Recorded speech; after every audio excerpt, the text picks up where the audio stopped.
All right, so you've been watching the coverage of our New York partners there following that guilty verdict, that rounding guilty verdict against Senator Menendez in this corruption trial.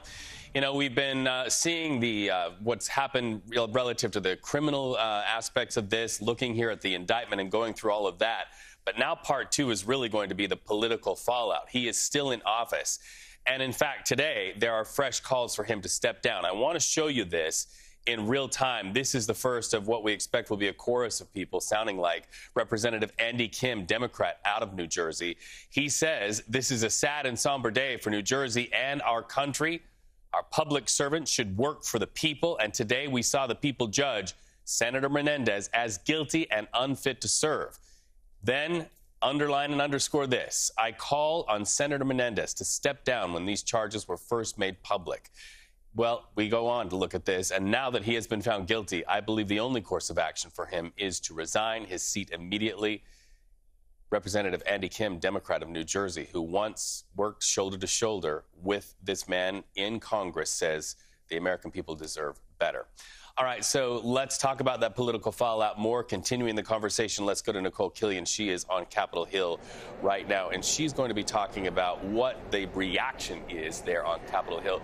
We have to keep in mind we're in a sensitive election season right now. A lot of Democrats wanting to hold on to power. Yeah, absolutely, and would note that Congressman Andy Kim, who you just cited, is a candidate for U.S. Senate in the state of New Jersey. He actually challenged Senator Menendez, who ultimately, as Senator Menendez, we saw, made a decision to run as an independent. But I imagine now with this guilty verdict, that could dramatically alter his candidacy. But that being said, here on Capitol Hill, we are hearing more lawmakers calling on the senator to resign, most notably Senate Majority Leader Chuck Schumer, who up until now had remained relatively tight-lipped about the senator's fate and fortune, even as many within the Senate Democratic caucus had called on him to step aside many months ago when he was initially indicted. But the Majority Leader making clear a short time ago that he does believe that the senator should resign, saying in light of this guilty verdict, Senator Menendez must now do what is right for his constituents, the Senate, and our country, and resign. We also saw a statement a short time ago from Minnesota Senator Tina Smith, who says everyone deserves due process, and that's what Senator Menendez has received. He should now resign immediately. We are also watching and awaiting potential reaction from Senator Menendez's fellow New Jersey Senator Cory Booker, who earlier today said on another broadcast program that he was watching this trial very closely and had kind of been saddened about just the whole situation, having known Senator Menendez and worked with him for the better part of a decade. But he, too, had been one of the senators who, prior to this verdict, had called on the senator to resign, something he reiterated to me a couple of weeks ago when I asked him about the senator's independent bid. So it's likely we will see more of these resignation calls to follow, but the question is if the New Jersey Senator Robert Menendez will adhere to them. Well, it's a sensitive political time, as I said, in our country. And you know who is the megaphone right now the next few days? Republicans. This is likely something that could be echoed on the stage in Milwaukee at the Republican National Convention. Let's talk about this. If he does not resign, as you've just cited, several senators have called for him to do, is there a mechanism that he can be expelled from the Senate? We know he serves on the Senate Foreign Relations Committee. At one point, he was even the chairman. Can they just kick him out?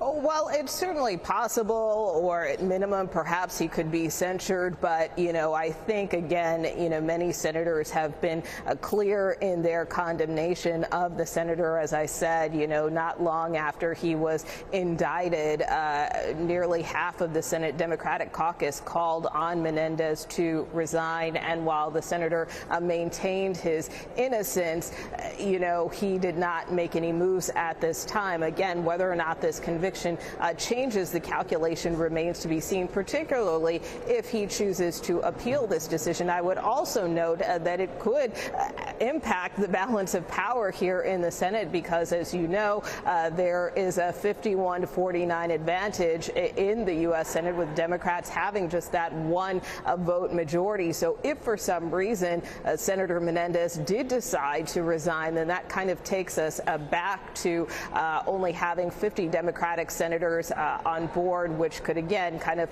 dramatically alter the situation here on Capitol Hill with respect to the balance of power. So that is something to watch going forward, because as you know, anytime a lawmaker steps down, their seats are not necessarily filled immediately. Well, the balance of power felt a bump today. Nicole Killian, thank you so much for that report from Capitol Hill.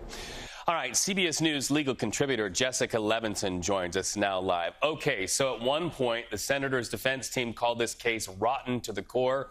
We know that you've seen all of the documents. I've got the indictment in my hand. Are you surprised by this? I'm not surprised because the evidence was so salacious and the evidence was right there for the jury. They could look at with their own eyes those gold bars, cash that is stacked in the senator's jackets and other clothing. And I frankly think that the prosecution told a very consistent theory of the case, which was this isn't that complicated. We have somebody who was in a position of power. He was head of the Senate Foreign Relations Committee, and he used that position of power to enrich himself and his then fiancée. And here's the evidence to show that. And so they didn't just have the after effects of the bribes, so to speak, the cash and the gold bars, but what they also had were text messages with Senator Menendez and his then fiancée and these two businessmen essentially asking for official acts in exchange for money and cars and gold. So there is a reason that the federal prosecutors decided to go through this case. I noted that not only is this the first time a U.S. senator has been convicted of serving as a foreign agent, but it's also the first time a U.S. senator has ever faced federal bribery charges twice. This is not his first rodeo. Yeah, and really, bribery, conspiracy, extortion, and acting as a federal agent. We just heard a reporter outside that New York City courtroom saying that really, of all of the charges and convictions, was the knife in the heart to him. So, you know, his defense said that there was no evidence of quid pro quo, while at the same time, the gold bars and the cash that you mentioned. Why did that defense fall flat in the minds of jurors, do you think?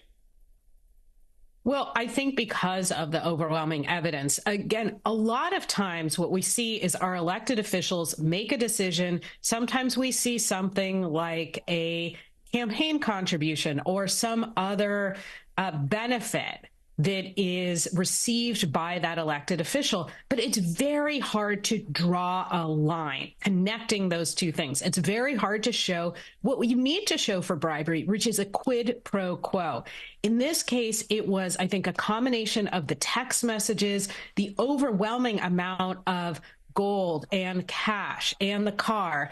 And it was, I think, the senator's decision to say, no, not it. It wasn't me. With great respect to you and your expertise, I have to jump in because the senator is now live and we want to bring him on the stream. Thank you so much. Let's go to the senator right now. Never violated my public oath.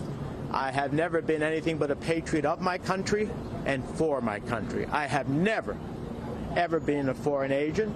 And the decision rendered by the jury today would put at risk every member of the United States Senate in terms of what they think a foreign agent would be. I know my attorney want to say something, and then I'll keep going. Afternoon. We were surprised and disappointed with the jury's verdict. We disagree with it, and we believe today, as we have since day one, in Bob's innocence. There are grave appellate problems with this case and with this verdict, and we're going to pursue all appellate avenues aggressively, and we do expect he will be vindicated. Thank you. Thank you. All right, so we have the opportunity to go back to Jessica. Jessica, I owe you a New York pizza for having to interrupt you, but we did want to let our viewers hear what the senator had to say. His attorney just saying there were grave appellate problems with this, and they will appeal. What could those be, and what kind of teeth could an appeal have, if anything? So I think it's worth mentioning that this is what almost every convicted defendant says. It's not to take anything away from potential avenues here, but we're hard pressed to think of a defendant who says, no, that's the jury's verdict, and so I won't appeal. And I will also say that the criminal justice system really tends to favor finality. So an appellate process would not be, let's have another bite at the apple. It would have to be that there's some sort of error in the trial, like a jury instruction or evidence that was presented to the jury that should not have been there, or testimony that presented such a problem that it was not harmless error, but reversible error, so that you have to go to an appellate court and say, do something about this case. Again, I'm sure there are places where Senator Menendez will say the jury was improperly instructed or they should not have received this particular piece of evidence. But without putting my thumb too much on the scale, I will say there's a lot of evidence here. The prosecution told a solid theory of the case, and I don't think we should be holding our breath for a reversal on appeal. Okay, so let's talk about timeline. If I'm understanding correctly, sentencing is set for October 29th. How soon would they have to file that appeal and start fighting? So oftentimes you would wait for the sentencing and then you would file an appeal. There are situations where the trial court judge can decide to stay the sentence pending the appeal. Often that's not what happens. Often what happens is that there is a sentence, it is imposed, and the appellate process will play out while that person is, if there is incarceration, while that person is incarcerated. In this case, we know that some of the most serious charges carry up to 2 decades in prison. And so Senator Menendez could be facing significant jail time. You heard in that press conference that the Department of Justice did not respond when they said, are you going to seek the maximum? And my guess is that they don't seek the maximum because this is a first-time offense, but that there will be a request in the sentencing memorandum for significant time, because let's remember, there's a reason you and I are talking about this case. If we're talking about a senator who a jury has found abused his position of public trust for private gain, you want to not just punish the senator, but you want to make sure that you're sending a message to the rest of the country that this is not acceptable in this country. Jessica Levinson, breaking it down, making it so that we can understand this. You used the term a bite of the apple. You're helping us to really understand everything and take a bite out of this case. We appreciate you so much. Okay, so let's talk to CBS's Finn Gomez. He is right now where a lot of people could be talking about this, none other than the Republican National Convention there in Milwaukee. How will this guilty verdict really, that's a stain on the Democratic Party, and so many senators and members of Congress are echoing that. How will that now be amplified there in Milwaukee to Republican voters? Yeah, I think that's a perfect term to use, amplified. I think we expect it to be amplified here. I did speak to a couple of Republicans after this breaking news who are here, a couple of delegates, and also a few other Republicans aligned with the Trump campaign. They do expect this to come up, even though the themes tonight here on day 2 of the Republican National Convention in Milwaukee will be on immigration and the border and on crime. You could see that. And I've been told, because of the crime component of the theme today, that there is expectation. They do see this as a target to hit back on the Democrats, to contrast against their policies, and they're using this incident of the New Jersey senator, of these corruption charges and bribery charges, and using it in a larger way, in a larger scope, to amplify what they say is the difference between what they're proposing as a party in contrasting against the Democrats. We know that you are there where the drumbeat to the presidency is happening. I have to think of the converse. We know that President Joe Biden is in Las Vegas today speaking to members of the NAACP. Do you have, in your political expertise, any expectation that we will hear from the president on this? We have not. I have not spoken to the Biden campaign about this specifically. I do think at some point they will have to address this. I think at some point they will have to do that. So remember, Senator Menendez, before this trial, before these charges, was a very highly regarded senator, senior senator, with a lot of political expertise. So I think the expectation is that there will be some. He will be asked for sure by the White House press corps traveling with him. We did see that Senator Chuck Schumer, the Senate Majority Leader, already put out a statement saying that asking for Senator Menendez to do what's right for his constituents, the Senate, and our country, and resign. So I would expect that we would hear a similar sort of statement from the president or senior advisors to the president today or in the coming days. All right, Finn Gomez, thank you for that. We want to go back to Nicole Killion on Capitol Hill. Thank you. Nicole, we just were able to hear from the senator himself and his attorneys. They continue to insist that he is innocent. We also have to keep in mind that the senator wants to keep his seat running as an independent.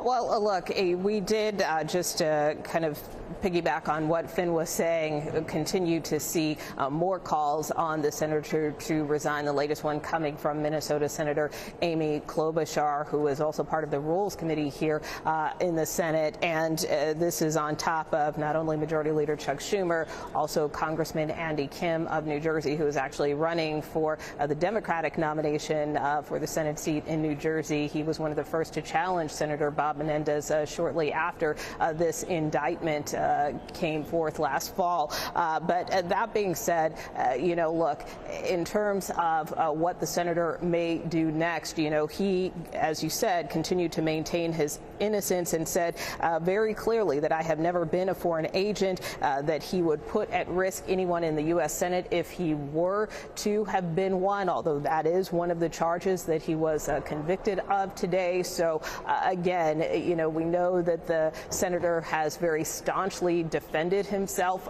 through this trial, but even those defenses don't seem to be resonating with his colleagues today, who are very vociferously calling on him to step down. Are you seeing the same colleagues who called for him to at least at a minimum move off of that committee, that chair assignment? Are you seeing any congruency between the people who spoke out originally and now, or are you seeing more now get on board? Well, again, I mean, keep in mind this verdict was just reached within the last hour or so. So, I mean, it will take some time, I think, for more fulsome reaction to come forward. But as we have previously noted in this program, prior to this verdict coming down, more than half of the Senate Democratic caucus had called on the senator to resign and had really put some distance there. Although, that being said, and even though the senator stepped off of his duties as the chairman of the Senate Foreign Relations Committee, he continued to take part, for instance, in classified briefings. That was a concern that many of his colleagues had here on the Hill. But again, the senator defended his right to continue to carry out his duties and serve his constituency as a member of this body. But again, not sure that that will continue to fly with his colleagues now that he has been found guilty on all counts. Well, we hear that phrase all the time, guilt by association. You have to wonder if that is not top of mind as we look at the balance of power, as we look at Democrats who want to hang on to as many seats as they can keep hold of and try to get more seats during this very sensitive political time. Nicole Killion on Capitol Hill, thank you so much for your analysis and reaction. Okay, let's go back in time just a minute ago. That senator stepped before the cameras outside of that New York courtroom. We wanted to let you hear the full body of what he had to say. Listen. Good afternoon. Obviously, I'm deeply, deeply disappointed by the jury's decision. I have every faith that the law and the facts did not sustain that decision and that we will be successful upon appeal. I have never violated my public oath. I have never been anything but a patriot of my country and for my country. I have never, ever been a foreign agent, and the decision rendered by the jury today would put at risk every member of the United States Senate in terms of what they think a foreign agent would be. My attorney want to say something, and then I'll get going. Afternoon. We were surprised and disappointed with the jury's verdict. We disagree with it, and we believe today, as we have since day one, in Bob's innocence. There are grave appellate problems with this case and with this verdict, and we're going to pursue all appellate avenues aggressively, and we do expect he will be vindicated. Thank you.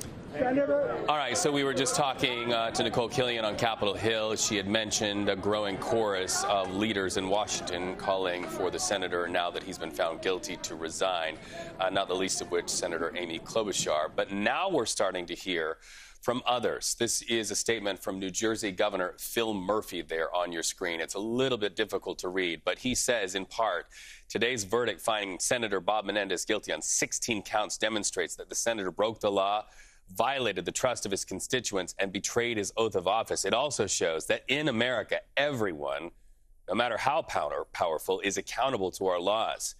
He goes on to say that the senator received a fair trial and due process.